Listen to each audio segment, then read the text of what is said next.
Hey everybody, welcome to another episode of What Do You Really Think? I am Buck Sexton, and with me is... Marc Lamont Hill. And... somebody way more important than me. This is so good. Can I just say before we introduce our guest that I am so happy to have some backup. I'm going into today, I'm just like, it's okay. You know, every guy has to walk into a Marxist ambush every now and again. You know, it builds character. We're off to the races, huh? Exactly. so we have joining us, of course, Briahna Gray. Briahna Joy Gray. She is a brilliant thinker, activist, podcaster, amazing podcast she has. Writer. Hopefully soon we'll get to have a full book from her so we can hear all of her brilliance. She's worked on the Sanders campaign. She's been a truth teller for a long time. And she is as far to the left as I am, which I always appreciate. And she's pretty amazing. So I'm glad to have her here. You know, Briahna, just first of all, welcome. Thank you. Thank you for having me. I really appreciate it. We've had, so you're the first, so we had Van Lathan here, who's more moderate. Mm-hmm. You know, we had Spencer Hawes, who was a former NBA player who leans right, though he's not a Trumper. Mm-hmm. We've had Candace Owens here. Mm-hmm. Mark and her disagreed on a couple things, by the way. No, they call me the Candace Owens of the left, apparently for no other reason than we're both black women of approximately the same age. So, exactly.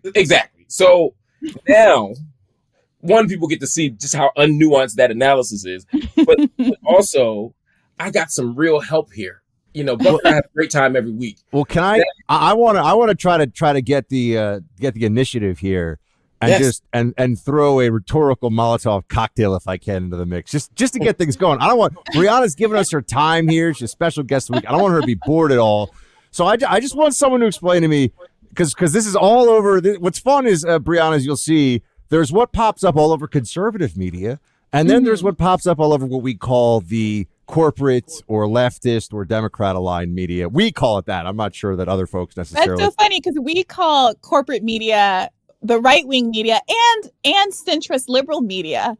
And the left's biggest objection is constantly getting lumped in with liberals. If anything, most of my antagonistic relationships online and in real life aren't actually with conservatives, whom I'm able to find a lot of crossover with respect to certain kind of populist economic issues more often than with your typical, let's say, MSNBC liberal. So, just on that note, and Mark and I've talked about this, I've always found, and this goes back to even when I was working at CNN during the Trump-Hillary campaign, the Bernie people, like the Bernie surrogates that would show up on CNN, were always more fun to talk to, more, had more interesting points of view, whatever. It was the clear Hillary hack mouthpieces who, by the way, in some of the commercial breaks would be like, I mean, I'm kind of with you, Bernie people, by the way. Like as soon as it wasn't about, Jeff Zucker's CNN or whatever, and whatever the party line was over there, they were much worse than the Bernie stuff. So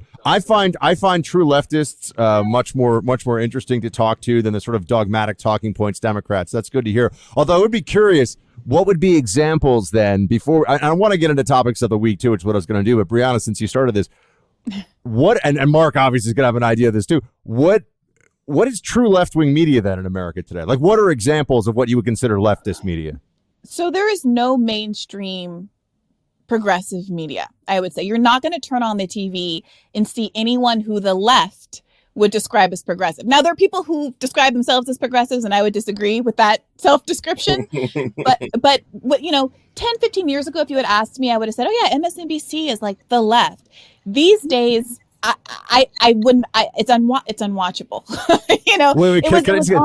It's unwatchable because it's not left wing enough. Just so I'm clear, because this is awesome. Well, because here's the thing: it's not a left-right dynamic in so many instances. It really is a top-down dynamic, and what you see whenever you turn on the TV, whether it's on the right or the left, is a media infrastructure which is dominated by wealthy elites, and so. As a leftist, my politics are grounded in first and foremost an idea of kind of a more basic economic equality and prioritizing the vantage points and the perspectives of people who are largely unrepresented in the media, and the mainstream media at all. So the left tends to have to rely on alternative forms of media like podcasts like mine, like Bad Faith podcasts like Chapo Trap House, Citations Needed, the Katie Halper Show, Useful Idiots, and magazines like Current Affairs and Jacobin and The American Prospect, and individuals like David Sirota and his newsletter, things like that, to get their news. Mark, do you have any thoughts? I agree. I agree wholeheartely. There is no left wing. And you know, Buck and I, and again, we have a great conversation every week, but one of the places where interesting conversation emerges is around the Joe Biden question, because again, I'm ultimately in agreement with Buck a lot of times that Biden ain't it. The why is where we disagree, but sure. not the what. And it's because he's too far to the center. And so for me, you know, consuming left-wing media is a challenge. Again, I think Democracy Now! Does a decent job, particularly on international stuff. I think that there are a few other places, but again, none of them are mainstream. And it feels like in post-Trump, it's even harder, because I think there were so many people who decided that the Trump era was so disastrous and so terrifying that there's no longer left to hold on to, that we'll take whatever we can get to not have Trump. And as a result, you see more concessions made than are necessary. You see a greater kind of what they call pragmatism. I might call just selling out. So this is actually, it's funny because we've now gone to exactly where I wanted to start things, which is that, just so you guys know, in case you haven't picked up on this, I don't know if you go to your like right-wing Twitter list or whatever to see what the other side, the crazy other side say. We're all looking at this saying one of two things, that it's either you're basically getting Obama 3.0, if you consider the second term 2.0. This is a continuation of the Obama term, or the Obama, regime, I should say, and that it's actually quite progressive in a way that is really agitating conservatives. But I'm getting from the two of you that it's not. There's the concern about Biden is that it is not progressive enough, which I am fascinated by that notion, considering that we've got a guy, whether it's Keystone XL or trans sports, women's sports issues, all the stuff that's come up there, or $2 trillion COVID package, now a $2 trillion infrastructure package that only has about 25% of it is infrastructure. If you think that that's like a bridge or a road or whatever, not progressive enough, guys. I again really want to know. Please tell. Yeah. So what's funny is you opened up at the very top of this saying that we were, far to the left. But honestly, when you look at the polls around the things that we believe as progressives, we're smack dab in the center of the country. So if you're talking to a progressive who is focusing on issues like, why didn't Joe Biden and the Democrats put the full force of their weight behind a $15 minimum wage, which a majority of Republicans support a minimum wage, right? Even Joe Manchin and Kristen Sinema, as much as the blame was put on them for not supporting a $15 minimum wage, they each back a minimum wage raise in some part. We have just gone the longest period of time in American history without a minimum wage raise since we got a minimum wage in 1938, right? These are not divisive issues. A majority, 49% of Republicans support Medicare for all. An overwhelming majority of Americans support marijuana legalization. When we're talking about these so-called progressive issues, the problem isn't that Republican voters disagree. It's that Republican politicians don't back those policies. And Democratic politicians are obstructionist as well. And that's why the left is more focused in this on the issue of corporate capture, who's taking donations from the pharmaceutical industry, from the healthcare industry, all the industry influences that are making it so that our elected representatives bear very little relationship to what the people that they represent actually want. There's a lot that I would like to say, but Mark, would you like to? No. I'm eating popcorn. Yeah. So when Candace was on, it was fun because I was sitting there. I was like, Candace and Mark, you guys having fun? I'm gonna. But okay, a few things. One is, it sounds to me like your framework for American politics is that the left is actually the center when it comes to policies. 100%. Which is 100%. So then how is it the left? Aren't they then the center? That's what I know. We should be calling ourselves the center, but that's a really important question, Buck, because what has happened is because you have a Democratic Party that has seen its road forward as this proverbial third way, right? You had a Democratic Party that was locked out of electoral successes for a period of time throughout the 70s and 80s, and it panicked. It panicked.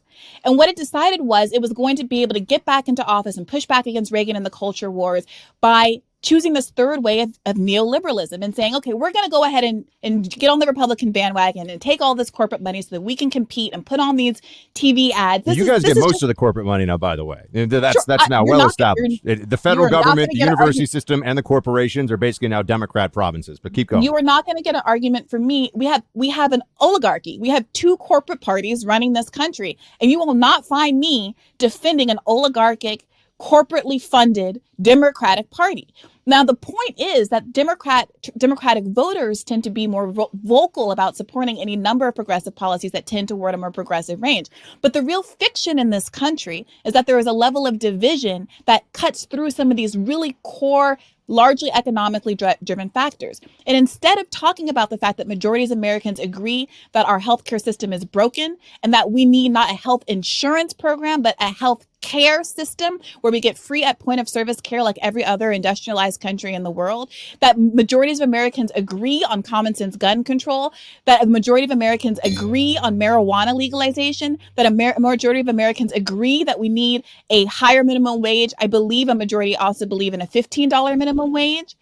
We are not having those conversations because both sides of the aisle benefit from keeping us divided, talking about culture wars and certain aspects of weaponized identity that actually don't connect with what a majority of Americans, especially in the middle of a crisis like the one we're in right now.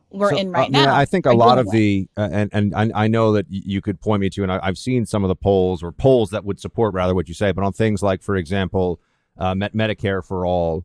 Mm-hmm. You're right. People like it. It sounds great until you tell them, well, you lose your. They think Medicare for all in all the polling is like usually for everybody else, but I'm going to keep my health care plan. And the reason why this was a non-starter is, Joe, good old Joe Biden, who's your guy. He's your guy, guys. He's the one. He really isn't. I don't know why you're saying that. Well, no. I mean, he's the Democrat president of the United States. I don't mean like he is the guy who won. He won the primary and he won the election. Is what I'm saying. Like he's the guy who came through. I worked for the Independent. Well, you were a Bernie person, right? Yeah, Bernie's an independent. He's an independent senator from Vermont. I mean, Bernie's a Democrat. Come on, really. He caucuses with the Democrats. I mean, Bernie's an independent the way that Mayor Bloomberg was a Republican for a while. Like, it's not really. I mean, people. Well, I think Mayor Bloomberg is absolutely a Republican. Okay, I mean, he's a Republican in every respect. He just ran as a Democrat, but anyway, that's fine. I mean, we can talk about the party affiliation all day, but I mean, the things you're talking about. First of all, I mean, minimum wage issue. I don't even think people consider that a particularly left wing issue. So you've brought that up a few times, and this would be one where, and again, this is where the devil's in the details. I mean, you talked about the healthcare thing. People love the idea of free healthcare until they understand what it means for their taxes, and more importantly, that they lose their own plan because you keep saying the healthcare system is broken. And find me a study that doesn't tell me that of people who have health insurance, which I know is not everybody, but of people who have health insurance, it's something like 70 to 80% have overall satisfaction with their health care. And when you tell them they want to lose it, they're going to lose it. Private insurers I'm talking about now. When you tell them they're going to lose private insurers, not Medicaid and not people that are necessarily in the Obamacare plans, they tend to revolt, which is why Democrats with Joe Biden, which is what I was trying to get at, didn't go for it. But I mean, on the minimum wage issue, I was actually surprised that they didn't push that much. It seems like they wanted to lard that in with the COVID relief bill when it was totally unnecessary. But why do you think it's unnecessary? Like you could do it separately. There's no need to do it as part of. You don't have to do minimum wage as a COVID relief measure. In fact, anything, and Mark is a small business owner, and I'm going to poke him on this one a little bit because he knows it's true. There are unintended consequences, especially of a federal minimum wage, that would affect small business owners and result. Some people would make more money, Briahna, no question. There also would be people who would lose jobs or have hours cut. That's just a fact of economics. And coming out of a pandemic where a lot of particularly non-Zoom workers, hourly wage workers in the restaurant industry have gotten creamed, making it harder for them to be employed through a minimum wage law would also come with some costs, literal and otherwise. So for one, every single time we've had a minimum wage increase since 1938, conservatives have kind of tried it out, that exact same argument, that there were going to be these cataclysmic downstream effects when we raise the minimum wage, when the reality is that some people find themselves able to quit the second or third job they're having to work because they have to earn two $750 an hour jobs to add up to one $15 minimum wage salary. And the downstream effects don't actually materialize. Look, for example, of what Shama Sawant was able to accomplish with the $15 minimum wage in Seattle, and that largely sparked the national movement for the fight for 15. Now, if we want to talk about downstream effects for business owners, let's talk about the fact that individual business owners are now on the hook for paying for their employees' health care. It's often one of the biggest line items for small businesses to have to figure out how they're going to pay this exorbitant expense for their employees. If we had a actual universal health care program, instead of having to put that onus on every individual who wants to start a business, instead, it would be an enormous boon for anyone who is trying to be entrepreneurial. I'm totally down to have a continued discussion about on the show and in general about universal healthcare. But I do think it's worth noting that the Democrat Party has effectively abandoned that right now. It's not even talked about. They're not pursuing it at all. So I do want us to, if I could, I mean, at least the minimum wage thing. And to be fair as well, I didn't say it would be cataclysmic. I said some people would make more money, but some people will lose jobs and some people will lose hours. And that's also every time there's a minimum wage change, that is what happens. So every policy has effects, but for some reason we don't talk about the effects on our democracy when we're talking about cutting taxes for the rich, like Trump's 2017 $1.7 trillion tax cut that enables people like Michael Bloomberg and these billionaires. We just had a news report last week that the number of billionaires and their wealth have grown exorbitantly during the middle of a global pandemic. Assets. This is like Piketty's capital. People with assets in our system, especially given the way that our monetary system is being constantly manipulated, we're told, for our benefit. People with assets get richer. That's right. That's a real issue. But go ahead. Sorry. So the point is that every time we talk about cutting taxes for the rich, we could be talking about the downstream effects that it has on our democracy. To have people like Michael Bloomberg who can sink $1 billion into a campaign and not have to fundraise from constituents, to have to actually participate in democracy and to buy votes. But for some reason, we only talk about negative effects that occur in any policy context when we're talking about doing good things for poor people. Now, I'm happy to move on to a $15 minimum wage because I agree with you that it was really irresponsible and frankly demoralizing for the Democratic Party not to fight for a policy that is so roundly supported across the aisle and which is so desperately needed at a peak economic crisis that is almost unprecedented in American history. And the fact of the matter is that they went to great lengths to pretend like their hands were tied by the Senate parliamentarian, who in fact could be overruled or fired the same way that Bush II overruled a parliamentarian to get his tax cut passed, the same way that Bill Clinton used reconciliation and overruled the parliamentarian to get welfare reform, which was, of course, had devastating downstream. What do you think about nuking the filibuster, since we're heading in this direction right now of overriding and changing some of the way that things are done in the Congress? What do you think? Nuke the filibuster? Of course we should. Of course. Of course, yes. Now, look, here's the thing. To your point, you say, why does he try to get a $15 minimum wage passed through reconciliation? Well, the reason is because there aren't the votes for it outside of reconciliation. There aren't 60 votes. As much as I would like to sit here with you and say there are reasonable Republicans in poor and flagging states, so many states, particularly in the South, have populations that are desperate for a $15 minimum wage. States that are largely in the South, who are right to work states that are still at the federal minimum wage level. Mississippi, Alabama, where we just saw this union drive struggle and peter out last week. So why aren't the Republican leaders in those states why aren't the senators in those states supportive of a $15 minimum wage? I would point you to our own Marc Lamont Hill, who owns a cafe and has to pay hourly workers. And I would want to ask Mark, in a real world example of, okay, Mark, I'm sure your restaurant has been strong. Everyone I've talked to has said, yes, PPP helped with some employee salaries who were getting paid to basically stay home. My rent still was going on. I still had to pay electricity. I still have expenses that were absolutely not covered by PPP. And now they're trying to get back on their feet. Mark, what would happen if your restaurant had and I know you said you pay above market rate right now, but if you had a $15 minimum wage, what if you had a $20 minimum wage? Yeah, I mean, if minimum wage went up past some hypothetical arbitrary number, yeah, I might be eventually out of business. Okay, I won't do the thing of saying $100 an hour minimum wage, even though that does make the argument. Just $15 an hour minimum wage, man. What happens? Well, I'll say for me, I'd be okay, right? I mean, I pay people hazard pay right now to get that, which basically gets them up to that number. But it would be a challenge. I mean, I concede it would be a challenge at some point to expand. I do a lot better than many other comparable businesses, given my profile, so it allows me to pay a little bit more. I mean, there are certain people who struggle with it, but for me, that's a question of the bigger picture structural problems that we have, right? Because part of what we're conceding is that PPP won't be helpful, right? Part of what we're conceding is that the resources that the government gave us are going to be what they are, and then small business owners are left to fend for themselves. I mean, for example, there was when PPP first came out, there was a certain percentage of the loan that could go for certain kinds of expenses. That number that was a wildly arbitrary number. That could have been bigger. They could have made it so that we could have used it for rent or to pay off previous debt. I mean, because if you're in a business like mine, in theory, I couldn't use PPP loan to pay off the debt that I owed from vendors from a month before. And it wasn't because I was irresponsible, it was because we shut down in the middle of a week. So, if you're a coffee shop and you sell sandwiches, you buy sandwiches, you sell sandwiches. Suddenly I got a room full of sandwiches that I can't sell. A lot of businesses are in that boat, and they didn't have the backup. Not being able to pay your electricity bill, not being able to pay this, so PPP could have been done differently. Also, the number of people who didn't get PPP, I'm just using PPP as a part of the real world example here.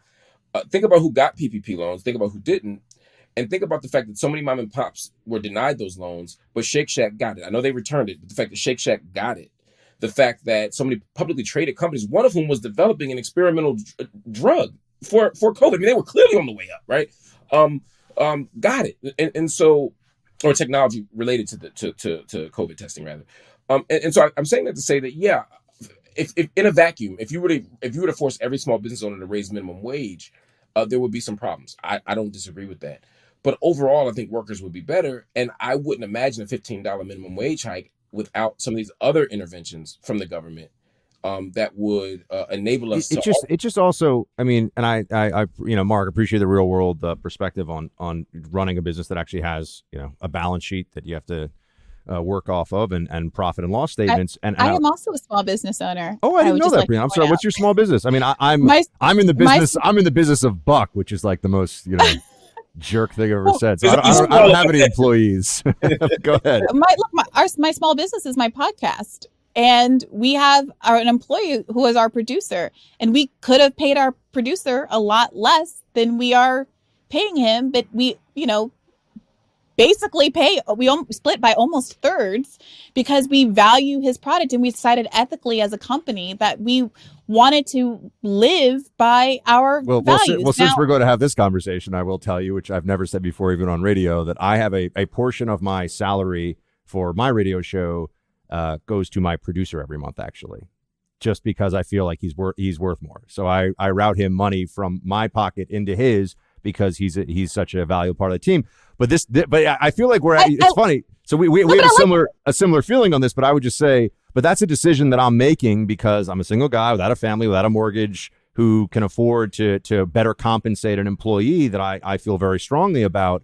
And I would just say, when you're talking about a $15 minimum, but we've spent 35 minutes here, guys, on the $15 minimum wage, so we got to get to something. But on the $15 minimum wage, the idea that a minimum wage in Mississippi should be the same as a minimum wage in New York is just economically and from cost of living perspective crazy, right? Well, it's one thing in Washington State, but I agree, but the base should be 15 in Mississippi, and it should be much higher in New York.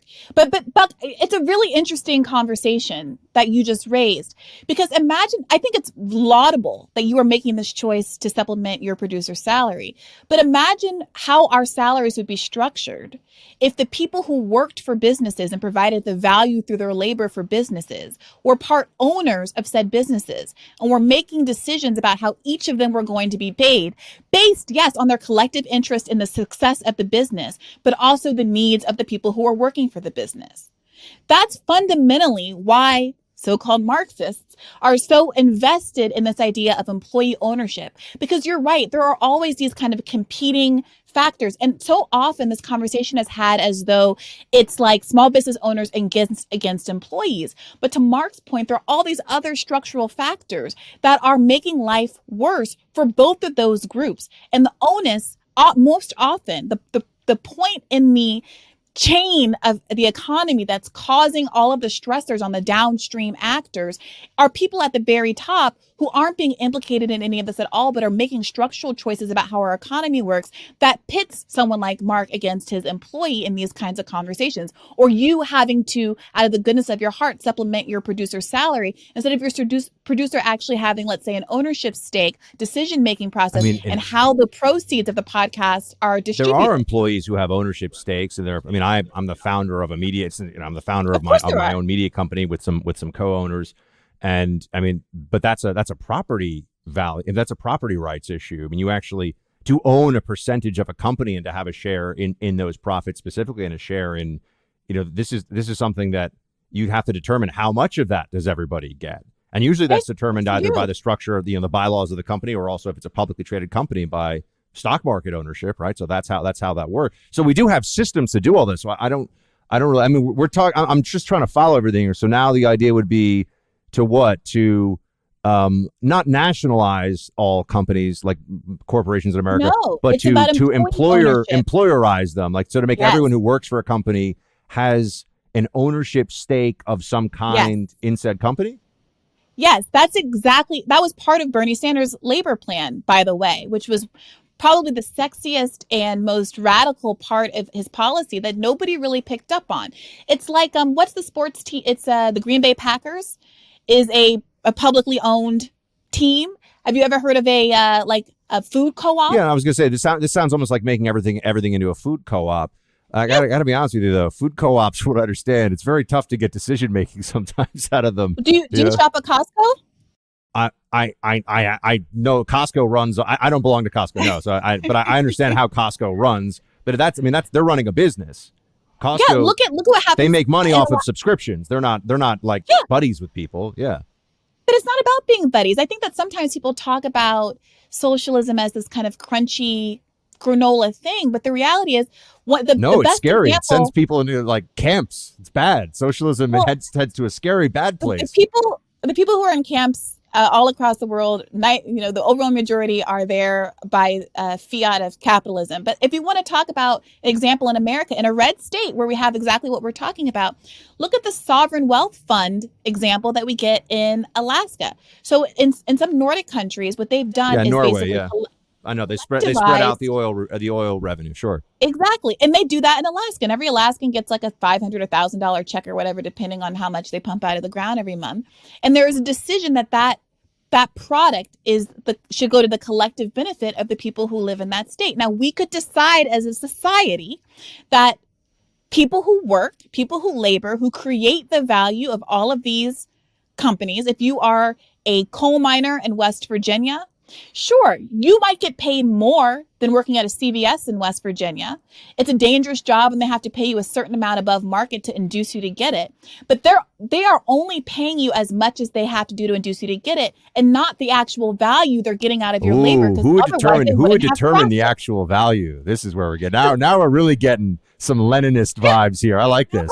Now we're doing a Marxism buff. Now we're going real. Okay. This is the whole point of, and again, I'm not a scholar. I am not especially knowledgeable about these things. But when Marxists say profit is theft, okay, when they say that, and you can roll your eyes at it, what they're pointing out is that, okay, I'm sorry, if this is too basic, stop me. I'm sorry. No, please, this is helpful. But if Mark's having a great time, for the record. I'm having a ball. He's having fun. Go ahead. If I'm a laborer, Buck, we all love laborers. We all love workers. We're all a team worker, right? I'm a laborer, and my skill is that I know how to build tables, but I don't have any money. A capitalist has the money to buy the materials for the table. So the capitalist says, here's $10 worth of wood and make a table, and I'm going to pay you, let's say, $10 to make the table. Okay? Yeah. So I go ahead and I put $10 worth of labor into this table. The capitalist goes now and has to sell it for more than $20, right, to turn a profit. Yeah. Right? So the capitalist goes and let's say sells it for $30, pockets $10, I get $10, they pay $10 for labor. Now, I am the one that turned that pile of wood as something worth $10 into $30. The only thing that changed that wood from being worth $10 into $30 was my labor. Which you got paid for. Right. But Okay. I put $20 worth of value into that table and only got $10 worth of value. Then you should insist you get paid more by the person who's asking you to make the table.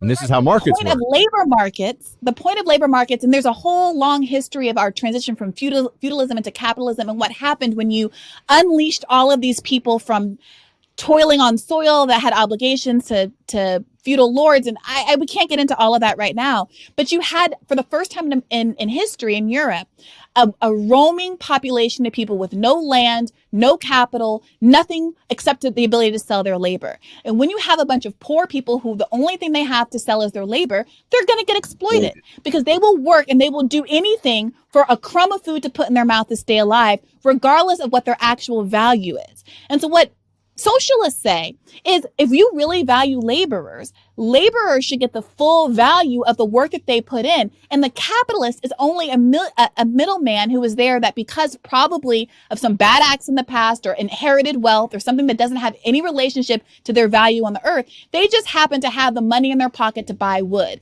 And why is our entire system built around enshrining the rights of some people who for some reason in the past, in America's context, so much exploitation created all of those capital reserves? So, and why shouldn't people get the there's a lot of assumptions that are built in. For example, your claim that it comes like the money that the person has to pay somebody to make a table comes from inherited wealth or somewhere else. I mean, whatever where does money come from? I mean, why, the real point of this is that people need tables, right? People need tables. Somebody decides that they're going to actually figure out a way to get the raw material, which takes time and effort, and find somebody to take the money to do it. That leap that you just made, Buck, capitalists aren't these super geniuses. We don't want to trade and barter society. I mean, it's really hard to store up like favors and goodwill in a bank when you actually need currency. I mean, the thing I think is fascinating is the Marxists actually use the instruments of capitalism all the time. And as we can talk, one thing I wanted to talk about was the Marxist BLM leader who just bought her we should talk about that. I don't really care about $4 million home, by the way. So this is like the great part about the Marxists is that they want everybody else to live under these theories, but they always somehow find themselves in a mansion or millionaires somehow. But the capital that they decry and the exploitation they have a problem with, they're very serious about it for everybody else, but they themselves, I mean, they got to live nice and have all the good things that they want to have. That's the way it has to work. I think it would be easier to understand, and I think there would be less of a sense of hypocrisy if there was, I think, a better grounding in what Marxism actually is and what people actually believe. Marxism isn't a theory. Socialism isn't a theory that says people should be poor and live in bags and we should all have the bad minimum and there should be no art and no beauty and no dancing and no music. But yet that's what happens in Marxist societies. That is the end result. That's what's happening in this capitalist society where you cancel school music programs.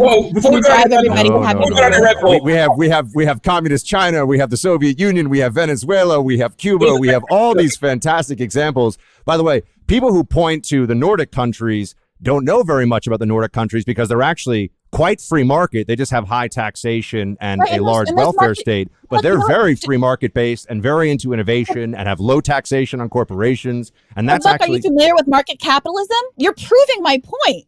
Do you know what market capitalism? How did I prove your point by saying that the more socialist a country is, the more miserable it is? But the countries in the Nordic countries that leftists always point to aren't actually very socialist. The means of production are not controlled by the state. They're controlled by individuals who have low taxation for corporations, not for individuals. So, Buck, first of all, you just listed a bunch of countries against which America has had sanctions. So we're the problem. Now we're getting to the America's the problem conversation. We're the problem with China? Do sanctions have an effect? Do sanctions work? No, actually, sanctions almost always fail. Sanctions have a bare minimum effect on the intended policy. Why do we have them? Why does America have sanctions on Cuba? Do you support lifting sanctions on Cuba? No, it's mostly sanctions are mostly a tool of people working in foreign policy in America. And by the way, this is not the consensus view or anything, but this is my view, to seem like they're doing something when they're generally doing very little. So should we lift sanctions on Venezuela and Cuba if there's so much concern about the people living there struggling? No, and because, there's no well, I mean, Cuba and Venezuela are two different situations. Cuba, it really depends on whether these countries are willing to. I mean, for one, Cuba is very aggressive against the United States with intelligence and espionage efforts and has been caught up in a lot of really nasty things. And government to government reprisal is something that is going to happen because of one of the only ways that you're going to actually be able to find some. What's the effect? Means of pushback. No, we think we punish governments, but we punish people. But Cuba is not poor because of the United States. Why do you think Cuba is poor? No, because we don't have a blockade against Cuba. We don't trade. The rest of the world can do whatever they want with Cuba. No, the rest of the world cannot do whatever you want when America is standing there as the global policeman. We're not. They could have whatever. They could have whatever trade they want. They could do whatever trade with Cuba they choose. Canadians have been vacationing in Cuba for the last 50 years or whatever. I don't know. Americans were vacationing in Cuba before Trump came into office for a little short window there. I'm sorry I missed it. Yeah, and they were. I mean, by the way, my dad was one of them. And what's amazing to people is when they go there and they say, okay, why is a country that was the jewel of the Caribbean and very well off in living memory in a miserated, nightmare, essentially? I think it has more to do with the police state totalitarianism of a regime that fundamentally does not understand either human nature, individual rights, or the means of wealth creation. Okay. I'm not going to, I think it's like on the historical record that's like plainly not true, but we don't have to debate Cuba right now. Can I jump in? You think Cuba's like a happy, good place? I mean, I want to know. I mean, Cuba, the Castro regime tortures and executes political prisoners. I mean, that's a matter of record. You are a little bit quiet though, Mark. So, wait, hold on. Let me jump in for 1 second, because the Cuba conversation is super interesting to me. How are we talking about Cuba? I want to talk to you guys about the border and what's happening right now. But if we're talking about Cuba, we'll talk about Cuba. Briahna was making a point that I did want her to finish, only because I think it gets us somewhere interesting. And I think it ties back to the question you're raising around BLM, Buck.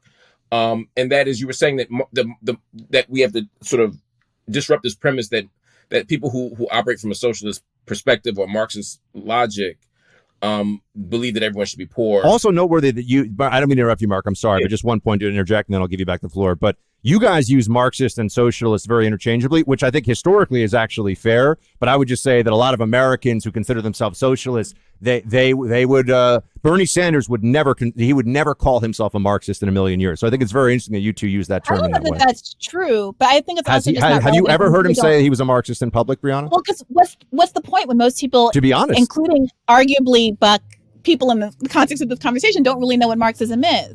Right, it's just a scare word that Republicans bring up to try to tell people that they shouldn't have healthcare as a human right. So why would Bernie Sanders go out of his way to identify as such? I'm sure if you wanted to have a conversation with him about a materialist analysis of history, which is what Marxism is really about, he would be happy to have that conversation. I think it's what. So I could look at Bernie and say, Bernie, explain your Marxism to me, and he wouldn't be like, that's a slander. He would say, let's have the conversation. I 100% don't think he would say that. Briahna, I may get a chance to test you out on this at some point. So, not you, test Bernie out, but we'll come back to you with the theory. Yeah, but Mark, I'm sorry, Mark, I interrupted you and I did not mean to. No.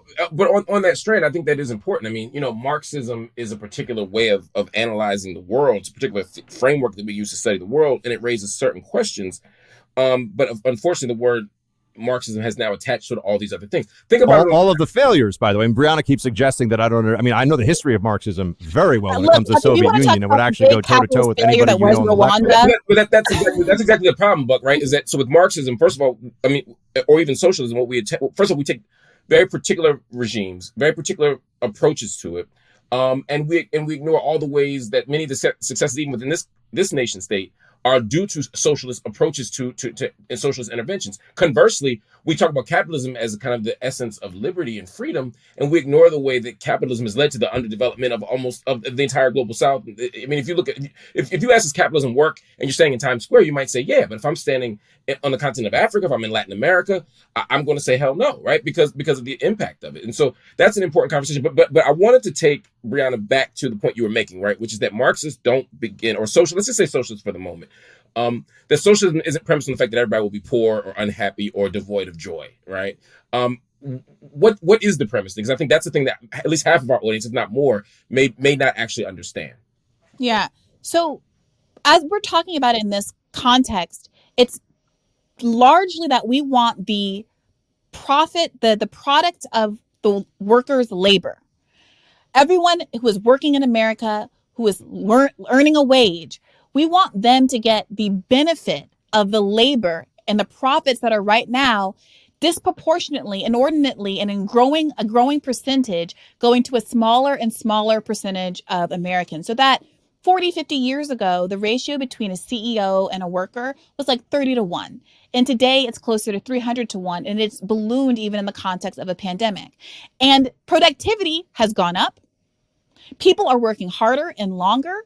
And yet we're getting a smaller and smaller piece of the pie. And this should not be a partisan idea to object to. Everyone should be furious that this is the case. And it is demonstrably the result of protections being eaten away, worker protections being eaten away, our labor rights that were established during the New Deal era being eaten away by corporatists and their lobbying from both parties.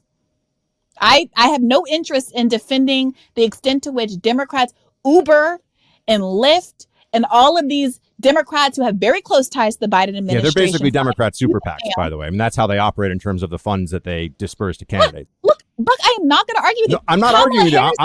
I'm interjecting that. I'm not saying you're arguing. Kamala Harris's brother-in-law, her campaign manager's husband, is the legal in-house counsel, whatever you call it, for Uber in the middle of this fight over Prop 22 that was happening in the middle of the primary campaign. Like, this is disgusting stuff, right? So the interests of labor, the interests of workers are fundamentally being eaten away at, and more and more of the fruits of their labor are going to the 1%. And what socialism says, but at least the democratic socialism, which is a very mild brand, frankly, of socialism that's taken over the country, is saying, we're not even trying to get rid of capitalism. Now, some of my lefty friends and myself feel differently, but the mainstream of democratic socialism that Bernie Sanders and the like are advocating is just to say there has been a war on the poor and upward redistribution of wealth over the last 50 years that has been unconscionable and has fallen on the backs of the most vulnerable people in this country. And what we want is to readjust that distribution so that the people who are doing the work to make America go actually get the benefit of that labor. And it's hard to see to me why you would object to that kind of a premise. Where does this work exactly? Like, where would you point to and say they're doing this thing that I think is giving the value of labor correctly to people? That's not based on a market system, by the way. I mean, in North Korea, they're very insistent that people get the money that they think they should get based upon the value of their labor. I mean, that's just a fact. They actually determine, and other than the black market there, they actually determine what people get paid. So that's an example. Yeah, it's the CEOs who are giving themselves multi-million-dollar raises in the middle of a global pandemic. Yes, the problem is that they are the ones that are determining the value of labor. But I'm asking you, who's doing this thing that you're describing? What country in the world is able to do this? Yeah, so I would start by looking at America 50 years ago. In the decades following the New Deal, we had a level of prosperity and a diminishing income inequality that was unprecedented. At one point, at the height of labor participation in America, which only peaked at, I believe, around 30%, we talk ad nauseum about income disparities between Black people and white people and all these other kind of demographics. The disparity between unionized Black men and white men actually diminished to zero at the peak of union participation for unionized members. So the whole point of a union, right, is that it's acting in a mini way like the dynamic that we're talking about with worker ownership. A union enables the workers to say, you have to listen to our demands and take them into account when you're deciding what the pay is going to be, whether or not this company moves overseas, I know how unions work. Right. We get you. Yeah. Or otherwise, well, I'm explaining it for the audience. Fair enough. So that, otherwise they can use the power to stop and withhold their labor to muscle extraction, to muscle concessions. Now, the people who work for a plant, a company who are in a union, they don't want the business to fail. They don't want to be out of a job. But if there is an extra 5 cents on a dollar that can be earned by shipping a job overseas, the people who work at a company will say, no, I'm happy with the profit level as it is right now, because raw profit isn't my only objective. I actually think there's some areas. The fact that I need to have a job and feed my family is also material. I think there's some areas where, believe it or not, even you and I would find some agreement on things like, for example, the offshoring of jobs and the impact of globalization on the working class in this country, where companies, American companies, get the full benefits of our legal and, yes, even military and security regime and protection. And then they have people in some developing world country who are, the sweatshop situation. We see that, and that is exploitative. And we have started to move toward holding those and I understand that there's how is that? a lot. How's that going? I was going to say you're going to mock this, and it should be mocked. I'm not saying that, but I mean, people recognize that that's gross now. I think people recognize that having Nike make the shoes in a sweatshop, and this goes back about 30 years, it has not gone very well with actually dealing with it. I do think another major problem, though, if you're going to talk about the system and changing the system as dramatically as you want, is that labor is, in many, labor as physical exertion or presence is being devalued as a function of technological advance now. So you're never going to make as much money. You're never going to make as much money renting your time. And this is a thing that people talk about all the time, as you will as an asset owner, particularly an asset owner in the digital space who can scale. Things like Google and talking about Amazon. And all this. So there's been this, but now they create a lot of value for society. A lot of people that complain about those companies. Look, I'm one of them. I'll complain about Amazon. I bought like 70%. I hate shopping. I bought like 70% of my stuff from Amazon last year. But showing up to work in an Amazon warehouse is, there's a value that is placed on that based on what you can pay people to get them to show up. And I mean, this also takes us to the minimum wage discussion once again, which we're now like basically spent the whole show on, but that's fine.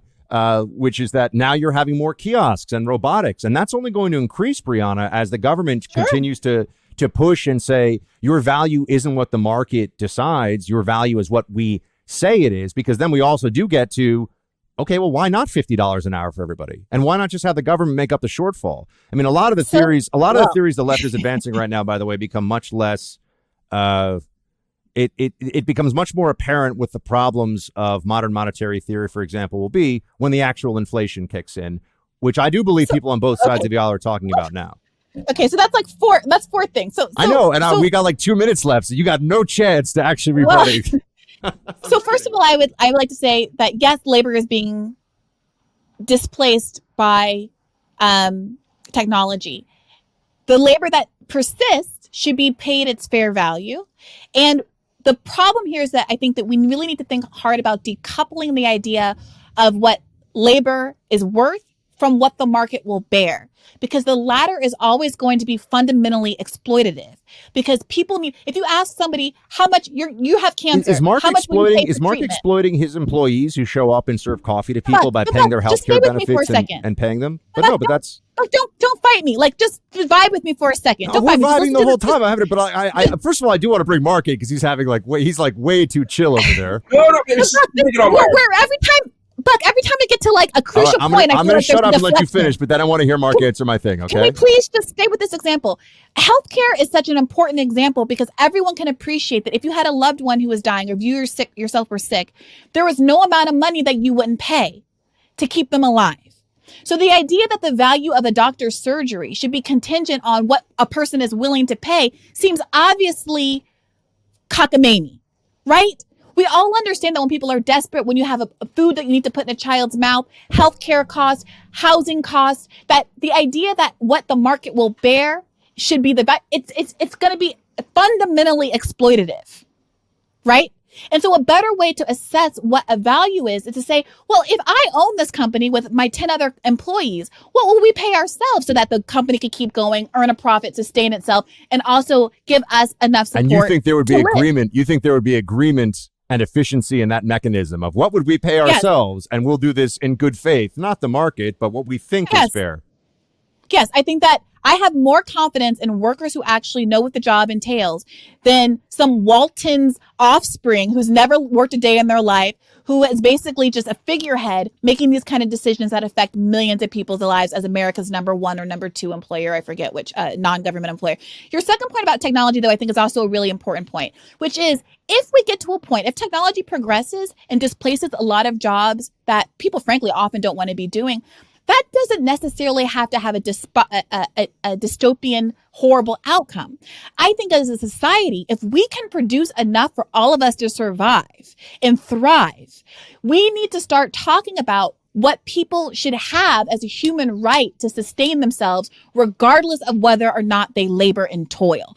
And this is what I call a kind of a Star Trek utopian socialism conversation that we have a lot on our podcast, which is to say, in a Star Trek style world where there is no want anymore, because technology has basically made it so you can press a button and make a sandwich come out of the wall, a cup of Earl Grey tea for the Trekkies who are listening, then how do we start to think about what people deserve and need in a country because of their intrinsic value as human beings outside of their ability to labor? The same way we think about seniors, the same way we think about the disabled, other people who can't participate, children, the other people who can't participate in the workforce. And should we be broadening and expanding our idea of what basic human rights are? And that's where we get to this conversation about I guess, Medicare for all, housing as a human right, a job guarantee or a living wage, et cetera, et cetera. I guess what I would concede is that markets are imperfect, and conservatives are figuring this out right now with big tech and how it is basically ripping our faces off and destroying the conservative movement. And we're saying government regulation. So I'm not a market absolutist, by the way.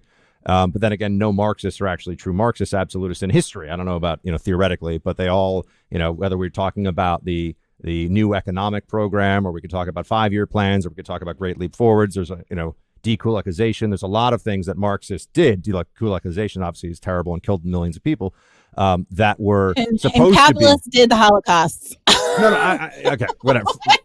I mean, okay, whatever. Anyway, the point, I don't have time for that one right now. But the point is, that when you put the kind of power that you're talking about in the hands of who, when it's not market signals that are making these determinations, you have signals. It's market socialism. Like the idea is okay. So you're talking about like you want Marxism, but like with a free market. So like the free market kind of determines roughly what everything is, but then the Marxists come in and sort of this is also what the Democrat Party does. They kind of tinker around the edges. I'm not making this up. That's not that bad. This is what Marx. You have it in your head that for an employee to own the company, for employees to have ownership, the same way board members and shareholders. Ownership do you think? I mean, if Mark, the real world example here matters. Mark runs a coffee shop. He has employees, several employees. How much ownership are we going to give the guys making espressos behind the counter in Mark's coffee shop? Look, why does it seem to offend you more, the idea that one of Mark's employees would have a partial ownership of the company? Misinterpreting. I'm asking you to make this real for me. I'm asking you to make this real. Random shareholder. If Mark's company were publicly traded, I presume it's not. But if Mark's company were publicly traded, I, as a random person who has absolutely no investment in what happens to Mark's company, could come in, slap down $20 and own a share of his company. Why is that more understandable? Why is that more tolerable than the idea of one of Mark's own employees, as part of his employee relationship with Mark, also owning a sliver of the company, so that when Mark is making decisions about whether or not he wants to close a coffee shop and move it to another state or another country, that employee's vote, it's just one vote and out of hundreds or dozens or whatever, militates and matters in that decision-making process. Well, why should Mark, I like you, Mark, but why should Mark be able to say, you know what, I'm going to squeeze every last bit of profit out for this last month, dump my employees and go? Because for me, this marginal benefit at making an extra $100 on this deal and selling my company to a real estate tycoon is more important to me than sustaining this community. Why is that a better way to think about and operate the world? You keep making value judgments like better. I mean, sorry, Mark, I'm trying to drag you into this. I mean, we've jumped around a lot here, but I mean, before we were being told, I mean, Briahna was saying, and I'm paraphrasing here, I'm not quoting, but that profit is exploitation, and that essentially all capitalism is built upon exploitation. So then we have to sit here and think, okay, so is Mark exploiting the guy who is coming in, making cappuccinos, getting his healthcare benefits, making a wage that allows him to then pay the guy who owns the place that he rents to live in and goes to buy pizza and hang out with his friends the weekend or do whatever? Is Mark exploiting that person? Is that exploitation? I think yes. I think this is yes. I mean, oh my God. I think that that's the part that we get hung up on, right? Because it almost becomes an assessment of my individual character rather than the system, right? And seeing my practice as an outgrowth of the system. So, I happen to pay my employees at this stage. We actually 2 weeks ago we decided to now that the hazard era is basically over, to pay them that, just basically give everybody a minimum wage of 15, right? Could I get employees for 10? To make espresso, to use your example, of course I could, right? But I think it's important for them to have 15. That's less exploitative, right? At least they have a living wage. But the idea that this group of 10 people would have a slice of ownership in the place ultimately, is exactly what should happen. Right. It's exactly what should happen. And moving toward that, I think, makes the relationship less exploitative. The idea, though, and this is how capitalism prepares us and trains us, is to think that, like, and even Bucket, as you're explaining, you're like, the guy making espresso should own a piece of the company, as if there's something counterintuitive about the idea that someone who works for you should own it. No, but just to be fair, I mean, sometimes the guy who owns the joint is the guy making the espresso. I'm just saying how much of the company do you give to somebody who makes that determination, if not the market? I mean, there's a market for your labor, so the market for your labor also determines all of your benefits, as we all know. It goes into your healthcare, it goes in your 401k, it goes in all these things. Stock participation for a lot of people is also a part of stock participation, is a form of ownership in the entity of the company, in the actual corporation. Yes. So that's the system already exists. So what I guess I don't understand is, yes, for affluent people that happens quite a bit. And I don't mean to suggest that you were somehow dismissive of the or sort of denying the dignity of the labor of making coffee. My point is the idea of saying that this person does this thing at the company. How much ownership is that worth? Is the kind of fundamental question. Yeah, but you make that determination because you own the company. That's the whole point. Like I've started a media company. I gave the guy that built my website 5% because I want him incentivized. But that was a negotiation based upon the value that we bring to this. If he had said, I want 40%, because I think that's fair, I would have said, I'll get somebody else to make my website. Right. So, I mean, these are all market signals. This is not a super authority saying what is fair or what should happen. Well, there is no super authority. It is market signals. Look, the point is you keep trying to erase markets from this equation. And I keep saying market socialism, and that is not landing. But that is literally a theory of socialism. So you're a Marxist. Did Marx believe in markets eventually as the end state of a market? Like I said, I'm not a Marx. I'm not going to speak to what Marx literally said or didn't. I am familiar with some basic principles of Marxism. I'm not a Marxist scholar. We have Marxist scholars on our show. But the point of the matter is that it's not that money is a problem, that value is a problem. It's that exploitation is a problem. But who determines what exploitation is? I'm sorry? I'm asking you, who determines what exploitation is? I mean, I was amazed. Mark, to his credit, to be consistent, is like, yeah, I'm exploiting people by paying them. I would disagree. Exploitation is taking the fruit, like taking more from somebody's labor, taking more than the value of their labor from them so that you own a profit. Profit is theft. It's not just a slogan. It's an economic theory, right? Like we're going back to the table example. If the only way that a $10 pile of wood becomes a $30 value worth of table, as set by the market will bear, I can sell this table for $30, is because I put $20 worth of labor into it. There's no two ways about it. That's actually, that's a little bit of a simplistic example. There has to be somebody who sells the stuff, who takes their time to actually sell this wooden table. There's all these different. No, I understand, but I mean, I know we're using a simple analogy on purpose to make the point, but you keep saying that there's like I'm like, where is the theft? Well, the point, at some point, is that if from the labor, at some point the worker becomes alienated from labor. So just to take the coffee example again, it's like, because when you say, this guy's making coffee, yeah, that's what I sell, right? So the person making the coffee, the person grinding the coffee, the person, doing all the things is an integral part of the business. And so I think you're right to say, well, what if you wanted 90% of your profit? We could come to some determination of what's reasonable, but the idea of who gets to set that determination has largely been by the ruling class and by the ownership class.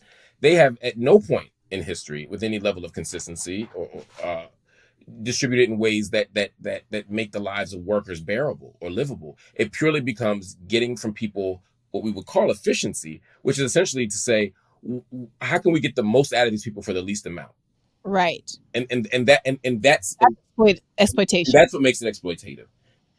But if I were living in a state of nature and I wanted to make a table. No, I'm serious. Okay. I would go into the woods, chop down a tree, turn $10 worth of tree, like it's free because it's just a tree. And I would turn that into a $30 table and I would get to keep all $30, right? The tree is free.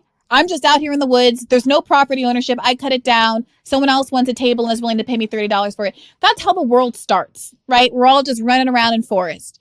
But at some point we decide we wealthy people, kings and queens and lords and ladies, decide that there's such thing called property, that they own it, they amass armies to defend it. The tree is now their property. They can sell the lumber to the rest of us, and that's where we start to get capital. I would point to you to the last 100 years and how many people around the world have been pulled out of poverty over the last 100 years. Can you just stick with this point for a second? No.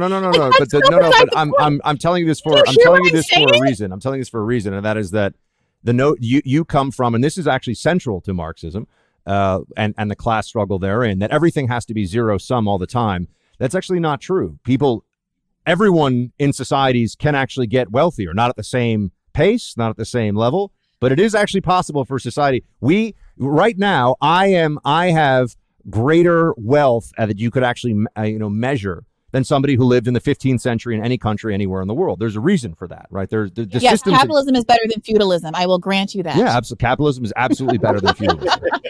You win that rounds because It's not a fight. No, but the point is it's not zero sum, and you keep coming back to this notion that there's like the owner. It's all based on exploitation. I have not said the word zero sum in this entire conversation until I just said it to parrot it back to you. The point I'm trying to make about the tree example, if I could just finish the point, because all the words are wasted if I don't get to the table and making the table. I mean, I get what you're saying, but the table. The point is that the capital, the reason we're talking about capitalism, the raw materials, the commodities, the point is that historically, people who have guns or swords or power have been able to grab control of those essential a priori, like first instance resources, whether it's wood or oil or land or whatever it is that all the laborers need to do their labor and make profit.